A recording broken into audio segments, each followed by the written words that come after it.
And welcome back to the Cover 3 podcast here on CBS Sports. That's Tom Fornelli. That's Danny Cannell. I'm Chip Patterson coming to you live at youtube.com/cover3 and all across the 24/7 Sports Facebook network. Thanks for hanging out. Smash that subscribe, smash that like, come and join us in the chat. We are live currently as the college football playoff top 25 is being revealed because the game went to double overtime. And I don't know how many of you hung out and waited and stuck around. Clemson at number 9, Utah at number 10, as it's being revealed on my screen right now. But Alabama at 8.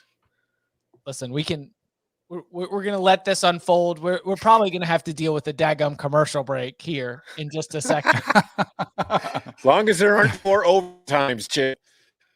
There are no more overtimes that we know of. Though, I mean, honestly, like, shout out to Michigan State, right? I mean, not shout out to the under. I apologize for that. That was too bad. Because that was a rough beat. Almost cashed under 141. You almost cashed it even with the game going to overtime. Mm-hmm. If, like, Kentucky thought that maybe Michigan State would dunk that last possession, I would have cashed it in overtime. Preposterous. Do they have books that'll offer you just regulation totals? Or is that a soccer thing? I think that's just soccer. Oh, there should be. Now we're going to talk. Pausing. Dramatic we're pausing before the 7. The top 7. All right. So what? All right. I guess let's start at the. Do we want to start at the back end of the rankings? Yeah. Why is NC State still ranked? Do we want my rant on that? Illinois gets bounced. Deep ACC. That's a good loss to BC. No, hey, you know who else? All right, so I think that Illinois has a good argument there. I think that Coastal Carolina has a good argument there. I think that the Texas Longhorns, like, look, 4-loss teams probably do not deserve a spot there, but as they find themselves, fans of Texas find themselves still ranked in the AP poll, find themselves still holding a win against Kansas State. Who's the spokesman again? Boo Corrigan. Oh, yeah. That's right. Where does he work? Oh my God. That's I didn't right. even think of that. That's all you needed to know. I mean, like, you're not going to put Liberty in a top 25 when you only have to rank 25 after Liberty just lost at UConn. But as I've got my sheet right now, Illinois should be angry. Coastal Carolina should be angry. And I guessed that Texas would still get love. Texas did not. No. So NC State still in the top 25. Tom, what are you angry about? I'm just saying, like, Illinois gets bounced for losing to Michigan State and Purdue, but NC State can lose to freaking Boston College and stay ranked? Come on. That's only the Florida State win. Mm-hmm. Because the Syracuse win doesn't carry much anymore. Wake Forest win doesn't carry much anymore. That is like the Florida State advantage as it continues to hold on to that. You know, just to show I'm not biased, Purdue should be ranked, not NC State. Purdue at 6-4. Yeah. How about Duke? Duke might have 7-3. wins. Yeah, same record. They lost to Georgia Tech though. It's like, take your pick. Yeah, Which one's worse? The thing with Duke is you just don't have a win there. Like, see, they didn't do it. Oh, I'm pissed. There you go. Yep. Duke's resume is not that different from North Carolina's except for the loss column. Like, North Carolina has no quality wins, but they're 9-1. And that's why North Carolina finds itself up at number. You know, the one thing they do, having 13. worked on this show, they do try to build the drama by the way they release them, but I think they're really trying a little too hard to get the drama going tonight. Because they went from 25 to 8, and then they did the 4, and now they're doing the 5, 6, 7. We're all dying to know who 6 and 7 are. Oh, Clemson, that's what we're right? here to see. Clemson, no, Bama. Clemson was at 9. Oh, Clemson this is Bama. Where's Bama is the drama Alabama's now, right? at 8. Alabama is at 8. Yeah, so we're waiting on LSU and USC. There you go. Wow. And USC should be 6. That's because those are two teams that actually still have a path to the playoff. Mm-hmm. They did Alabama and Clemson first because, I mean, I guess they're disrespecting the ACC. I mean, what else is new? How many 2-loss teams are there ranked ahead of North Carolina right now? A lot, right? Yeah, teams that don't actually have a shot to get to the playoff are ranked ahead of a team that does. So LSU LSU at 6. at 6. Interesting. All right. So it is out. And if you're listening to us on Wednesday morning, thanks for bearing with us because, again, Michigan State and Kentucky went to double overtime. So we had to go live. We had all these people that wanted to hear from us. So Georgia at 1, Ohio State at 2, Michigan at 3. We've got TCU at 4, Tennessee at 5, LSU at 6, USC at 7, Alabama at 8, Clemson at 9. Beyond that, you get down to Utah at 10, Penn State at 11. You've got Oregon at 12. Let's see. North Carolina at 13, Ole Miss at 14. And then, all right, up at the top, I thought there was going to be an Alabama USC debate. USC won the debate. And here's why I think there could be a USC Alabama debate, because USC still has a path to the playoff. You got to respect that. Sure. Alabama has better wins. Yes. If USC has no wins. If we are going to hold the committee's feet to the fire on this, then I think we should. We have a platform. We've got an audience. And if we're going to talk about a future with an expanded playoff, then these decisions, even down here at 7 and 8, are going to matter. And I think that Alabama, even though it has 2 losses, if we're looking at the resume alone, or if we're even looking at some of the statistics in terms of the way that these teams rank, USC has a horrendous defense right now. Alabama has better wins and a more balanced team. I thought that if we were going down and we were trying to look at where the debates were going to be, like if you really wanted to split hairs, I said Michigan over TCU or TCU over Michigan maybe. But the first one that really stood up to me was USC over Alabama. The committee has chosen USC over Alabama. Do you agree with it? Yes and no. I know that's a terrible answer for this, but I mean, I think if you just look at the record, my thing is Alabama has 2 losses. It can't win its division. Therefore, it can't get to the playoffs. So, I mean, if you rank it higher than that, you're really only doing that to help somebody else. You're not really doing anything for Alabama. USC actually has a chance to get there, but based off resume, when I was talking last week about USC, I couldn't understand why they were ranked so far ahead of UCLA and so far ahead of North Carolina when they had equal or worse resumes. Like UCLA had the clearly better resume going into last week, and it was ranked 4 spots behind USC, who was hanging on to a win against Oregon State, who at the time was not ranked. And now Oregon State enters the rankings this week. So if you're going off resume, USC should not be ranked ahead of Alabama. And honestly, if you're going off game control, should USC be ranked ahead of Alabama? I don't have it. You think so?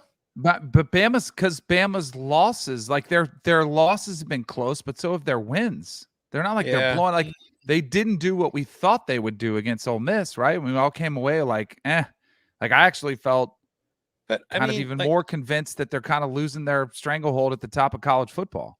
I mean, I know USC killed Colorado on Friday night, but they had an 8-point win over Arizona. Yeah, they had a 6-point win over Cal. It's like, I mean, I don't know. I mean, they beat the Arizona team that beat UCLA, so I guess they have that. So strength of schedule, USC at 65, Alabama at 6. Kind of a difference, yeah. Little bit of a difference. Oh, Danny, you made a little bit of a face right there for those who aren't watching on YouTube, youtube.com/cover3. Thank you to everybody that did sit through both of those overtimes to hang out with us here as we break down the new college football playoff rankings. TCU over Michigan, you would have been cool with it. Did you want to see it? Yeah, absolutely. I think, and I almost thought you could put TCU over Ohio State, but at least Ohio State has the Notre Dame win in addition to the Penn State win on their resume. So they do have 2 pretty solid wins. But is it fair to say the Big 12 is significantly deeper than the Big 10? Yes. Very much and so, like, now we're almost to the point where TCU only has a couple weeks left. They've been through a pretty impressive gauntlet of the deepest conference in the country. Like, so why wouldn't we acknowledge that and say that their body of work from start to finish is better? Now, I do think the Penn State win for Michigan is probably better than any singular win that TCU has, but I think the body of work should resonate even more so and it's not like TCU's non-conference is that significantly better. I mean, SMU is a pretty good team, but it's not like it blows you away. But I do think the collection of wins is better than Michigan's. And of course, it doesn't matter. And, it's all going to play out. But I just felt like they could have recognized the depth of the Big 12. Because, the Big 10 is what, a 2.5 team league? Mm-hmm. And that's where that's where I think you've got to look at, okay, let's look at the Big 12 had all these teams stacked up at the top, and now they're starting to knock each other off. But I do think it should hold some weight in the discussion of resumes. I'm with you. If it's just me, I would have TCU ahead of Michigan, even if I don't really think TCU is better than Michigan. I just think that based on what they've accomplished, they deserve it. But I think when Boo Corrigan, after he's done explaining why NC State's still ranked, he will say, well, the difference is that Michigan has dominated its opponents. So it's like, even if it hasn't played the same level of strength, it's aren't you supposed to do their schedule? Like, couldn't TCU have dominated their opponents, or a lot of teams dominated their opponents? Well, yeah, I think that they are similar because they, on the team sheets, do not use strength of record, the ESPN created metric. That's like, how would the average team go through your schedule? But TCU strength of record is 1, Michigan's is 5.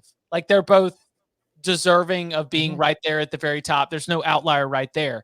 TCU has the better Kansas State, Texas, Oklahoma State is a better trio of wins than what Michigan has with Penn State, Maryland, and Iowa. But what is also on the team sheet is your offensive and your defensive statistics. And while TCU has one of the best offenses in the country, Michigan's really good at both.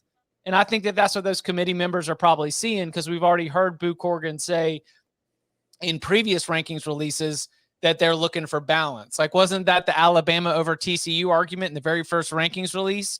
Like, TCU, even though that defense in the win over Texas performed well, good. I think the season as a whole, those numbers are probably not doing them any favors. That is my prediction. Yeah, no, that's. But why do they not hold that against Tennessee? Oh, because Tennessee beat Alabama and LSU. Oh yeah, that's right. But they gave up 49 points in that game, in the Bama game. Yeah, but again, you lose in the SEC, and that's worth something.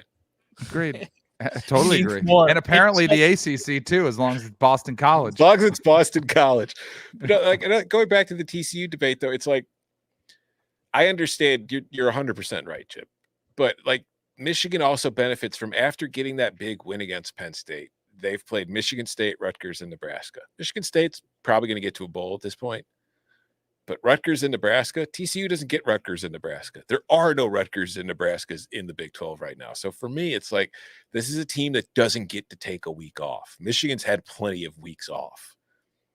I do think we have seen that in the strength of schedule rankings. Michigan's, by the way, is 82. Yeah. That is by far the worst in the top. Shoot, I'm all the way down into the teens at this point. Might be one of the worst in the whole top 25. It's worse than North Carolina's right now. But all the Big 12 teams have seen their strength of schedule rankings improve because the league is strong. And even as every single week league opponents have to take losses, TCU's is going to be better than Michigan's. But do it. Yeah. No, I was just going to say, like, the Big 12 from top to bottom, if it was the SEC, there'd be like 7 Big 12 teams in the top 25. You know what I'm saying? If the SEC had the same strength of schedule as all these Big 12 teams does, the same overall metrics, there would be 7 ranked teams in that conference. Utah at 10. Was that surprising? Nah, I mean, they were top 10 in both the AP and the coaches poll, so I'm not super shocked by it. But like, they've won 4 in a row. They lost to UCLA, and I guess UCLA losing kind of hurts that loss on the resume a little bit. But I don't know. It's kind of a similar situation to Michigan, where it's like they got that big win over USC, and then they followed it up with Wazoo, Arizona, and Stanford. So I think that'll settle itself this weekend. So it's like they could be lower. Like, you could argue Penn State deserves to be ranked against higher than Utah, but I think you can all argue just as easily that Utah deserves to be higher than Penn State. Plus, Utah, you kind of have them attached to USC, so it looks good to have them at least close there since they beat them. but they lost to UCLA, and they also have 2 losses, and they lost to an unranked Florida. I mean, I have on one hand, I mean, shocker. We're talking about college football rankings. I'm going to admit to being a total hypocrite. At one hand, I've said like you can't take week 1 and just hang everything on that. But at the same time, as you're looking at the body of work, and we only have but so many data points to judge a team on, Utah lost at Florida. Florida is a 6-4 team right now, and Utah has the same record as a team that it lost to, yet it is 6 places higher in the rankings. UCLA 8-2, Utah 8-2. UCLA beat Utah, and yet they're 6 spots apart. You should be punished for losing at home to Arizona. I agree, but just it was an interesting, their strength of record, their strength of schedule, both those numbers are about the same, but yet they find themselves with a little bit of a gap between them. The committee doesn't like UCLA. That much is clear. Wow. I don't know what it is specifically, but they don't like UCLA. Do you know who was the big, I don't know, there's no big winner, but for the NC State ranking, that might help, because I was looking at North Carolina, like, does North Carolina have any shot to make it? The fact that NC State is in the top 25, their resume is severely lacking. But then I guess if they beat NC State in that final game of the season, that rivalry weekend, that knocks them out of the top 25. So once again, it's there. Does North Carolina have any chance of making up this ground? It feels like they don't, even though, Herbie was all excited saying, hey, Mac Brown squad, they're at 13, way to go, Tar Heels. That felt like a attaboy as opposed to you got this team is legit. Yeah, it's like if they win out and they get to the ACC championship and they beat Clemson, as long as Clemson hasn't lost again since then, maybe they leap into the top 4, but I feel like they're destined, if that happens, to finish 5, and they'll just put Tennessee in. Agreed. Because what's the stat that at this point, nobody outside the top 10 in the history of the CFP rankings has reached the playoff? Is that where it was now? I was wondering what that was. This week is 10. Mm-hmm. That's kind of what it feels like. UNC does not have a chance. Chip, how do you feel about that? I think NC State winning at Louisville is going to be a challenge. Right. Talking about NC State being ranked when they play North Carolina is trusting this NC State team in their current state to go on the road to Cardinal Stadium as a 4-point underdog, to the Cardinals, and go and win. I don't know. We'll see. We'll see. We'll see about that. So there's 2 conversations, and I gotta credit my guy Joe Ovius on this. Like, there's a better chance of Drake May winning the Heisman than there is of North Carolina winning the college or making the college football playoff. That would be their consolation prize, right? Like, hey, we can't get you in, but we'll give you a Heisman.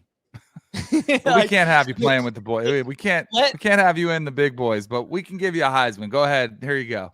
That's what they did for RG3 and Johnny Manziel. I mean, it's when Michigan beats Ohio State and CJ Stroud loses the Heisman on the final week of the regular season because the Wolverines win in Columbus, that's what opens the door for Drake May to win the Heisman. Is that an official prediction? This is where I'm at right now. Oh, I forgot we weren't recording. Yeah. I mentioned that off the air on Monday's show, right? You're putting it on wax. Yeah. I'll put it on wax. As of right now, I'm taking Michigan. That's just here we go. I just got the feels. The vibes coordinator has spoken. All right, let's see. Coming up on the other side, more of our thoughts from the new college football playoff rankings reaction. Next. What happens when you see it? It's smiling at me, but not a friendly smile. The worst smile I've ever seen. It wears people's faces like masks. Why is it that everybody else who's seen it is dead and you're alive? You have it. Get away from me! I am not going to keep running. I have to face it. Smile. Rated R. Now streaming on Paramount Plus. So one thing I was curious about was how high Washington was going to jump in the rankings and sort of, as that shakes out among some of these other teams. They end up only going from 24 to 17. They have the win against Oregon. They have the win against Oregon State. They are not totally out of the Pac-12. I don't think they're going to make the college football playoff, but what'd you make about some of those movements that we had in that sort of 15 to 19 kind of range? I mean, I think it's right. I think they deserve to be ranked that high. I mean, they've won 2 games against ranked opponents that are currently ranked anyway in a row. They went on the road and they beat the team that was the number 6 team in the country. So when you start comparing wins among teams that are in the top 25 right now, there aren't going to be a lot of teams that have a better win than that. So I think they deserve proper credit for that, but you can't ignore the fact that they not only lost to UCLA earlier in the season, but they lost to Arizona State. So it's a way of saying, good job, congratulations. You've got to play Colorado and Wazoo next. That's not going to help your ranking at all, but maybe you'll have a chance to get to a nice bowl game. Yeah, we got Oregon dropping all the way down to number 12. We've got, let's see, the UCLA drops we already discussed, and Bud coming from the shadows. Look at that. Now, hey, Tom, I just busted in here like who? Let's practice. Stone Cold Steve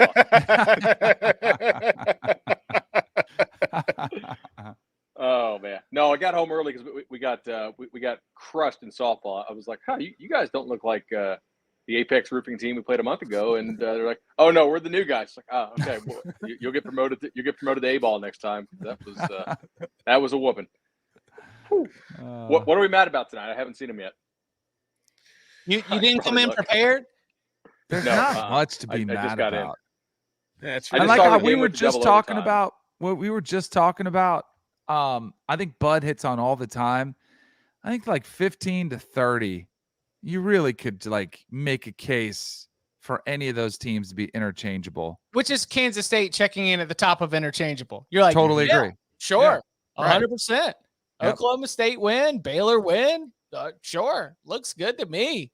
Notre Dame all the way up to 18. UCF fans pretty mad that Notre Dame, UCF feels like it went into New Orleans, got a good win against a Tulane team that only had 1 loss, and now they're sitting there behind Notre Dame. They're sitting there behind Florida State. I told the group chat tonight, my UCF group chat, because in the neighborhood here in Orlando, you guys aren't competing against Notre Dame or any of those guys, right? Like, who cares where you're ranked? You're only competing against the G5 teams to get to the New Year's Six Bowl unless you're undefeated. So it's really kind of irrelevant. Yeah, as long as you're ahead of Tulane, that's all that matters. And as long as you have any conference, that's the other thing is you can be a highly ranked G5 team, but if you lose your conference championship game, you're done. Yep. Mm-hmm. Anything else from the end of the rankings that stands out? I mean, no. It's hard to really feel any kind of way about any of these teams because at this point, like, this is the one thing I think the committee should do. Like, 25 to begin with is too much. But by the time we get to this point in the season, just release the top 15. We don't need 25 anymore because none of those teams from 15 or 16 to 25 are doing anything. I mean, you have to have the highest ranked G5 team. That's it. You could just release a top 15, and this is who our best G5 team is right now. So it's kind of like the top 12 and the next 3 in. Yeah. When I prepared every single week, it's a little bit different, but when I prepared all the resumes for tonight, I saw that there was a separation after number 4. There was a separation after number 9, and the next separation was after number 16. And that when you got down to that 17 through 25, it was a who knows, especially when you got down to 22, 23, 24, and 25. So, yeah, it's ridiculous that NC State's still in there, but really that's the one head scratcher. NC State is 24. 24. That's a and they quality play loss to BC. They're a 5-point dog to Louisville. Is that game on ESPN? Is it on like Is it oddly prime time or like It's on ACC Network, 3:30. Okay. That's why we got to expand the playoff, though, Bud, to increase the rankings and the ratings for these games. Yeah, your That's right. CFP and on move, Bud, is to say that Boo Corrigan is the committee chair. Oh, yep, that's right. Who also is Chip's body double, apparently. Right. Although Chip has better hair. I think Boo Corrigan wants Chip's hair. Did he say anything tonight that like totally contradicts both last week and the week prior? Because of the double overtime in Kentucky, Michigan State, we went live even before the rankings were done. So Okay, I so did not get Boo a chance. Corrigan is the winner Boo Corrigan of had this to week say. then. Like, because we won't skewer him for saying things that are just completely inconsistent with what he said last week and then also the week before. And I'll say again, I will read the transcript when it gets emailed to me. Trust me.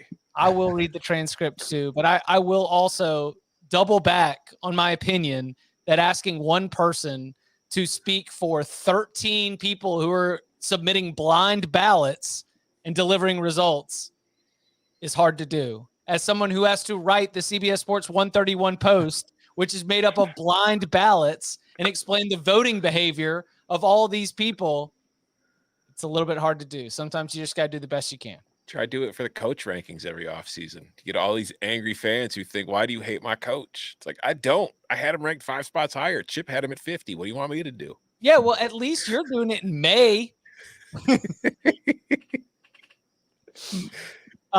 Anything else we want to hit on before we get out of here? Liberty could have been you, man, but you showed up at the rent and you didn't pay. So rank UConn. I had you right on the fringe. You could have been there, but who's going to be the angriest that didn't get in? Coastal. Yeah, I mean, they are 9-1 on November 15th, and they are looking up at NC State at 24 and thinking WTF. But this is where I agree with Bud, because the reason Coastal isn't ranked is because Coastal's not playing anybody in a major game for the next 2 weeks. Yeah. Careful. Coastal doesn't help your rating. Hey, they're playing Virginia or might not be playing Virginia. Oh, yeah. So, yeah, I was going to say that game's getting played. We'll see. TBD. They had a press conference today. No announcement yet on the status of that game, but I think the focus is in Charlottesville, or the focus in Charlottesville is elsewhere. So there's also there's an easy out, by the way, to not rank Coastal, and that's McCall is out for the next couple of weeks, and they just beat Southern Miss by what, 4 or something like that. So I wish they did the next. I mean, I guess it wouldn't be receiving votes, but then they would just release their top 30. So we're going the wrong direction. Pats on the head. Who just missed out? So my understanding of the process is that the very first step is that every committee member fills out their own personal 25, and any team that gets multiple votes then gets added to the pool. So they do have a pool that is more than 25 teams that they start to work with. So it's opinion based. Yeah. But I thought they started from scratch every week and they ranked all the teams.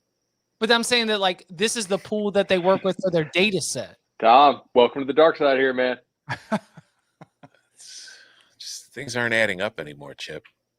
I feel like I'm the smoking man in X-Files over here in the shadows, just telling you guys how this thing works, right? It's fake every week. We love it. Oh, it's beautiful. Are they setting anybody up to make a big time rise up the ranks if they were to run the table? Like are they creating any potential drama with where they're setting up these kind of stepping stone next opponents? North Carolina can be the only one I could see that could do that. But the problem is they've got Clemson at 9. So, like, unless they start bumping Clemson up for its wins over, who do they play? I know they finished with South Carolina, but who does Clemson get this week? Miami. And what's that going to be worth? So it's like, unless Miami and South Carolina are enough to suddenly bump Clemson into the top 5 because maybe teams ahead of them lose, like, I just don't know who's capable of really making a run outside the, I think, 6 or 7 teams that actually have a legitimate shot to a playoff berth. Are there any hints about, like, are they trying to set up Michigan to be okay if they lose to Ohio State? Like, what did they do with – is Penn State surprisingly high? Are they They trying moved to up to sneak in 11. Okay, and they should finish 10-2. Mm-hmm. So They'll be a top 10 team by the time the season's over. So they'll claim it's like a top 8, top 9 win. What about TCU? Is there any chance that they're setting up TCU to get in with one loss? No, they clearly want to get Okay. TCU out of the paint as soon as possible. Yeah. So they're telling TCU run the table or you're Win done. out or else. Mm-hmm. Okay. Which is crazy. Kind of goes back to our argument, guys, about how they don't really consider like there's a hard cutoff at 25 opponents, right? And if you played a lot of your schedule in that sort of 26 to 40 range, which is extremely difficult to pull off on a week-to-week basis, you get zero credit for it in minds of these guys. Mm-hmm. Unless you appear on a ballot twice. But you could, yeah. Anything else we want to hit? I'd like pillow? Ohio to finish this out. Hit the bed. Yeah. We will be back at 11 a.m. Showers. Wednesday. Make sure you hang out, youtube.com/cover3. And you can follow him on Twitter at Tom Fernelli. You can follow him at Danny Cannell. You can follow him at Bud Elliott 3. You can follow me at Chip_Patterson. Gentlemen, thank you very much. Thank you.